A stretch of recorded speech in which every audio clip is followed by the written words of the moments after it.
extrapolate it to the health of the entire endothelial cells. And this is where comes the role of specular microscope that are available in the market by different names.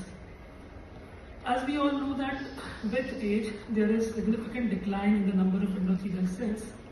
And so wherever we are given a specular microscopy report, we need to first see what is the age of the patient. That is something we need to look into. The specular microscope, what exactly it does, it samples a specified area of the endothelial surface by different techniques like compare to fixed method. It compares to a fixed frame, and then by frame method, corner method, and center method. And finally what it does, it generates an objective parameter in the form of cell area, cell density, coefficient of variation, and percentage of hexagonal cells. And and all these parameters actually speak about the endothelial cell health of the entire endothelial surface. And here is how it looks on screen after processing such information. We can see here that, can I have the pointer? उसमें on कर सकते हैं. So what we can see over here in the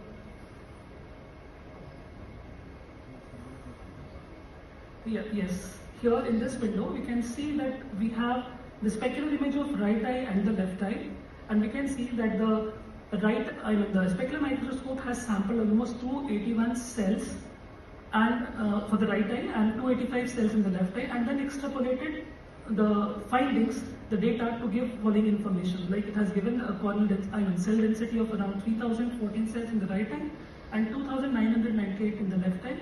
It also gives you the average cell size, it gives you coefficient of variation, maximum cell area, minimum cell area, percentage of cells with hexagonality, and also the central corneal thickness. So basically we don't do it routinely.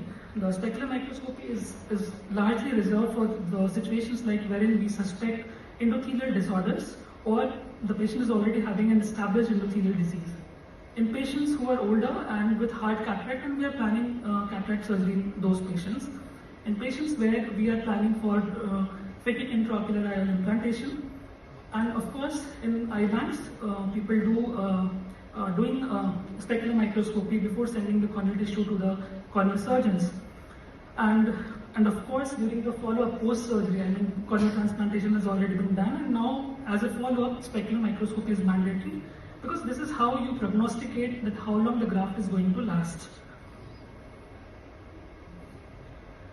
As far as the role of specular microscopy is concerned, definitely we know that it gives the imaging itself shows a distinctive pattern in various endothelial diseases, and this is how you make a diagnosis.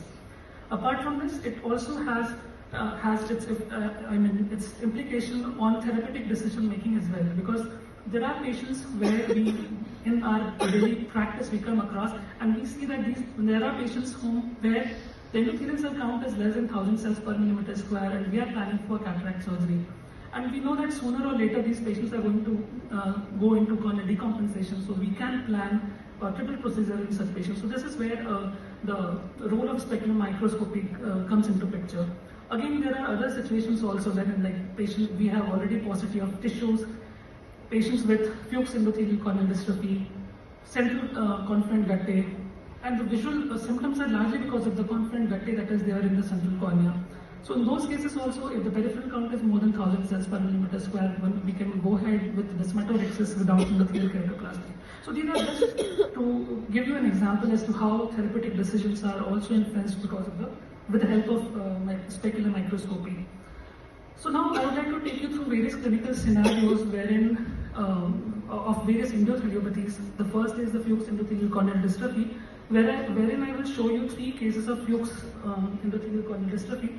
The first case is where we can see that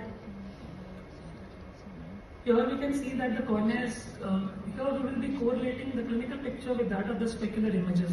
So the first picture here that we see is, we can see that the cornea is absolutely clear, however we can appreciate few guttae, and the same is being reflected here in the specular image as well. We can see these guttae. When we evaluate these parameters, we can see that the number of cells that were sampled were around 168, The cell count seems to be pretty fine. The cell density seems to be pretty fine. The average cell area is also okay. Hexagonality is perfect. And the central corneal thickness is also fine. So what we see here is that the clinical picture and the specular image, both of them are correlating to each other. Now coming to the second clinical picture, wherein we can again see that here the cornea is fine and it's clear. However, we can see discrete multiple gattae in the center of the cornea, and the specular image is also showing the same. However, when we evaluate this part, we see that the number of cells that was sampled here were only 28. So the reliability of this is somewhat questionable. We can see that the cell density here is 1241, and the average cell size is around 800. That means it's going towards the polymagatism. However, still, despite having such a bad picture, the central corneal thickness is around 453, which means that the cornea is still compact. That means whatever number of cells are there are still viable to keep the cornea clear, and it's a relatively dehydrated state.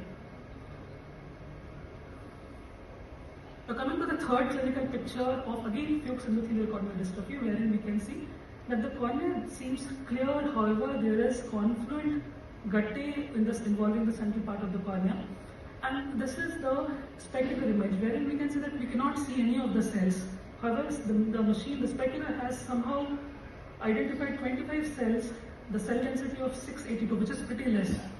And according to the data that we have here, we can see that there is polymagatism. So the data that we have, we should assume that now the cornea should be decompensated, right? But what we see here is the CCT, the central corneal thickness. We see that the cornea is still maintaining its clarity. The cornea is still compact. Probably the endothelial cells which could not be captured here are still viable enough to keep the cornea in a relatively dehydrated state. So here we see that there is absolutely no correlation between what we see clinically and what is being displayed in the specular microscope. Now coming to the second clinical scenario of posterior polymorphous corneal dystrophy. Here what we can see in this slit image, we can see these are the round-shaped vesicular lesions involving the Descemet's endothelial complex. And on retroillumination, we can see these band-shaped lesions. And this is how it looks like on specular microscopy, wherein we can see that there are vesicular lesions. And these vesicular lesions are the ones which, when coalesced together, leads to the formation of bands and cricoid lesions. Coming to another scenario, wherein we have a patient with chronic uveitis, and when we did when we do the specular microscopy, we find this kind of picture. There are multiple dropout areas. So these dropout areas give you a picture as if there are gattae. But truly speaking, this patient doesn't have any gattae, but these are just the iris pigments which are adhering to the posterior surface of the cornea. And there are enlarged endothelial cells. So these are actually inflamed endothelial cells, which on treatment, upon treatment, that means decrease, because of once the inflammation goes down, these settles down, and the increase in size of the endothelial cells also settles down. So these are the picture of pseudogattae that we come across in patients with chronic inflammation. Coming to another clinical scenario, wherein we can see two pictures, wherein we can see broad peripheral anterior syndicate here and here, and again here, and we can see there is a pupillary peaking as well. So this is the clinical picture. And now coming to the specular image that we have, here we can see that there is progressive rounding of the endothelial cells. As such, endothelial cells are hexagonal, we all know that. But here what we come across is there is rounding of the endothelial cells, and also we can see that there is blackening out of the cytoplasm of the endothelial cells. This is not the usual picture that we come across.